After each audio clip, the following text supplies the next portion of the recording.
Lagos does not sleep. Lagos only pretends. 3 in the morning on a Tuesday, and a man in a stained blue shirt sat on the curb of Adeola Odeku Street, watching taillights smear red across the wet asphalt. His name was Tobi Adekunle, 28 years old. 3 years ago, he had a registered company, a 2-bedroom flat in Yaba, and a woman who wore his ring to every family gathering. Tonight, he had 140 naira in his pocket, a splitting headache, and the memory of her laughter ringing louder than the generators buzzing in the distance. He closed his eyes and listened to a city that had no patience for him anymore. 6 blocks away, in a penthouse that overlooked the lagoon, Kabiru Lawal lifted a glass of aged cognac and made a quiet toast to himself. Tobi's downfall had been Kabiru's birthday gift to himself last year. The patent was his now. The investors were his now. The girl was his now. Everything that had once belonged to a young man with calloused palms and a borrowed laptop now belonged to a man who had never worked a real day in his life. But every empire leaks. Lagos knows that better than anyone. 2 weeks earlier, in a quiet hospital room in Ikoyi, an old man named Chief Olusegun Aremu had called his lawyer. His hands were cold. His voice was thinner than it had ever been. He asked one question, and the lawyer nodded and wrote the answer on paper. A name most of Lagos had forgotten. Tobi Adekunle. The story does not begin with that hospital room. The story begins 3 years earlier, on a Sunday morning in Surulere, when the Adekunle family compound smelled of fried plantain and a daizo keke said the words that ended a 5-year promise. Tobi had stood at the gate, dressed in a borrowed shirt and his only good shoes, asking her family for her hand in marriage. Her father nodded. Her mother smiled. Ades had walked into the parlor in a green dress, sat beside Tobi, and when her father bent down to bless them, she had taken Tobi's hand under the table and squeezed it once. That was the morning Tobi believed he had won Lagos. 2 years later, Ades stood in another parlor, this one in an air-conditioned duplex in Victoria Island, and signed papers to marry Kabiru Lawal instead. The ring on her finger was 8 carats. The dress was flown in from Milan. The wedding had 3 catered courses, a live band, and a guest list that included 2 state governors and 1 senator. When her younger sister asked her that night if she had made the right choice, Ades had looked at her reflection in the marble floor and said, calm and certain, Tobi was a good man, but good men don't build houses in Lagos. 6 months after the wedding, Tobi's company collapsed. It had started with a sudden call from the investor who had promised him a 50 million naira seed round. The investor said he had to pull out. No reasons offered. Just polite, formal words through a junior associate. Within 48 hours, 2 of Tobi's engineers received offers they could not refuse from a competitor. Tobi suspected a leak. 3 weeks later, he discovered the leak had been inside his own office. Kabiru's buyout partner had been his cousin. The patent Tobi had spent 3 years filing was now filed under a different name in Abuja. The prototype Tobi had been building in a rented Surulere lab was now being manufactured in a Lekki warehouse under Kabiru's logo. Tobi's investors had not pulled out. They had been redirected.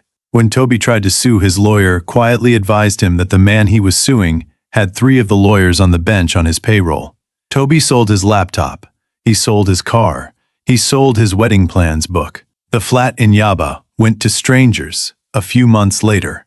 By the end of that rainy season, he was sleeping in a shelter near Ohota, surrounded by men and women whose faces he had once seen serving food at functions he had attended.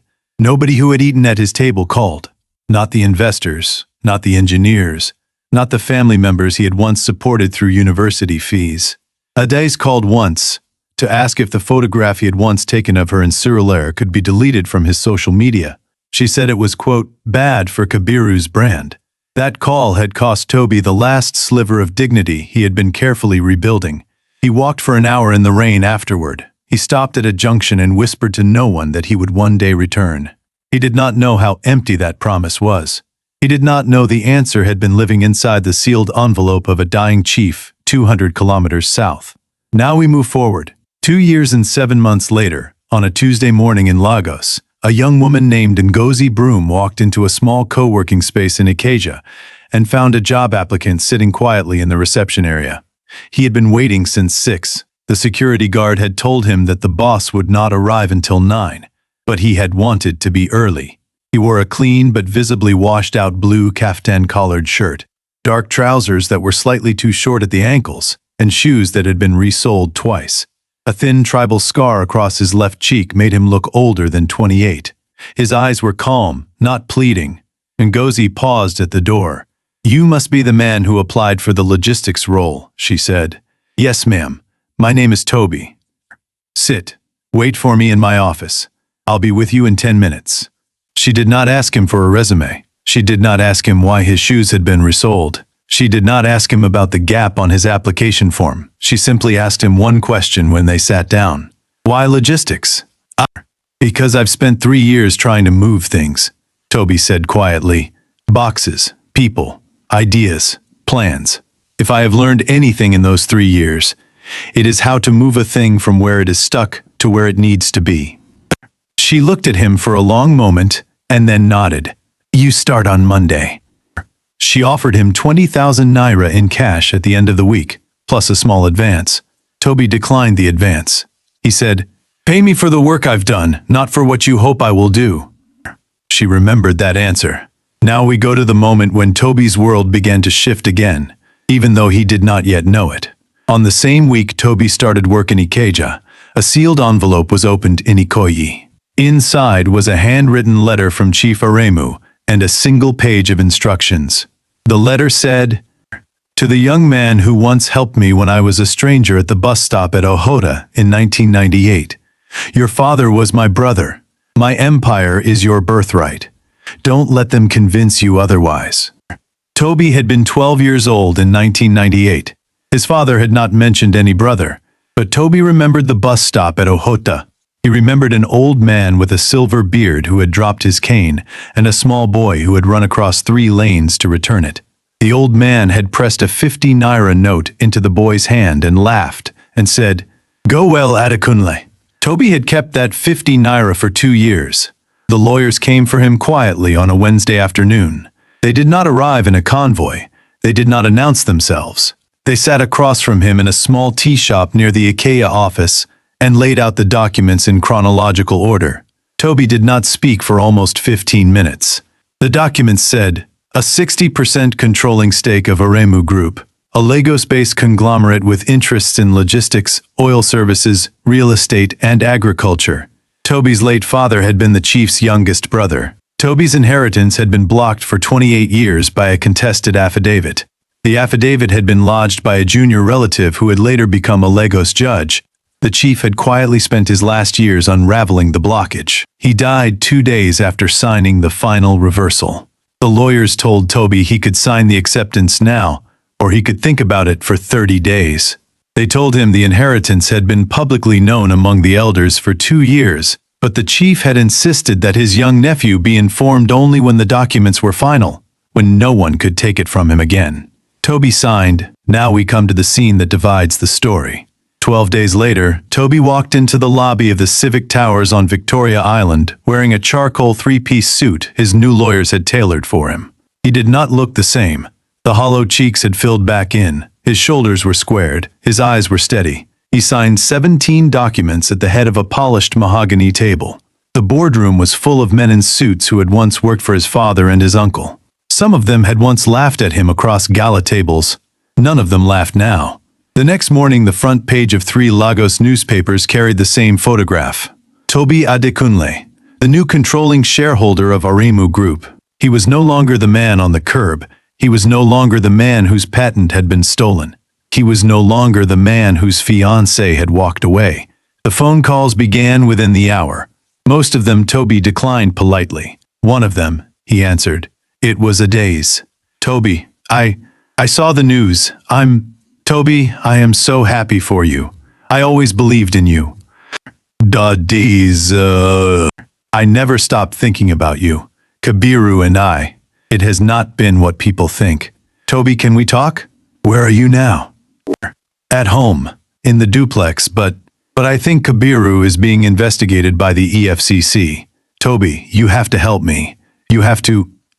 "Adese," he said again gently. "I will not help you escape what you chose."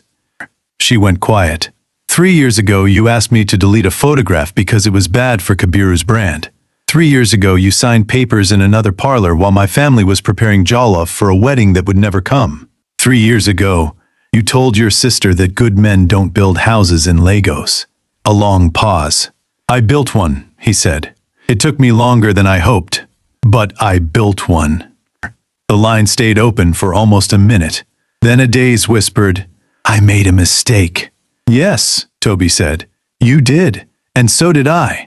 But mine cost me everything. Yours only cost you him. He hung up. Now we move to the climax. 3 weeks later, on a Friday morning, the EFCC announced a formal investigation into Kabiru Lawal and 3 of his senior partners. The charge sheet listed misappropriation of pension funds, fraudulent acquisition of 2 Lagos-based patents, and the illegal use of judicial contacts to suppress a rival's claim. The first patent on that list had been Tobi's. The news reached the Civic Tower's boardroom in the middle of a quarterly meeting. Tobi paused the meeting, stood up, and walked to the window of the 18th floor. Below him, Lagos moved the way Lagos always moved. Too fast, too loud, too cruel. Somewhere in that crowd, a man in a navy suit was about to lose everything he had stolen. Tobi did not smile. He did not celebrate. He said one line to his chief legal counsel. Make sure the court see the original filings. Already done, sir. Now we move toward the resolution. On the day of Kabiru's arraignment, Tobi did not attend the courtroom. He did not need to. The prosecution filed a 4-page exhibit that included the original patent records, the suppressed affidavit from the Lagos judge, and a 28-page sworn statement from a former partner of Kabiru's who had agreed to testify in exchange for reduced sentencing. Kabiru was held in custody pending trial. Inside the holding cell, he asked for one phone call. The person he called was the wrong person. The number he dialed was already disconnected. Now we come to the homecoming. In a quiet village outside Abeokuta, Tobi visited his father's grave. He knelt in the red laterite soil, placed a small packet of groundnuts beside the headstone, and stayed on his knees for almost 20 minutes. When he returned to his car, a young girl of about 12 ran across 3 lanes of red dirt to hand him a small piece of paper she had been folding. On it was a thank you note, he would later tell Ngozi. It said, God used you to remember my father. He would frame that note above his desk for the rest of his life. Now we move to the ending. 1 year later, Tobi stood on the balcony of the rebuilt Aremu headquarters on Awolowo Road. Lagos was at his feet. Behind him, the board was mid-debate on the next round of expansion into East Africa. Ngozi stood beside him, her hand on the rail, her smile quiet. Adaze called again this morning, she said. And? I told her assistant that the chairman is unavailable. She'll keep calling. Yes, Ngozi said, and we'll keep being unavailable. Tobi turned to look at her. I spent 3 years on the curb, Ngozi. I learned one thing. A man who keeps returning to the woman who left him returns only to be left again. She nodded. One day, she said, you will write a letter to that man on the curb and tell him the rain is over. Not a letter, Tobi said. A job. She laughed. It was the first time she had laughed in a board meeting in 5 years. The board, it should be noted, did not mind. Now we close. Below the balcony, the city moved on. Lagos is a city that does not apologize. It does not wait. It does not stop for the broken to mend. But once in a while, in a city that swallows men whole, the city returns one. And when it does, the city does not forget the names of those who tried to bury him. Because Lagos remembers everything. Lagos forgives nothing. And Tobi Adekunle had finally come home.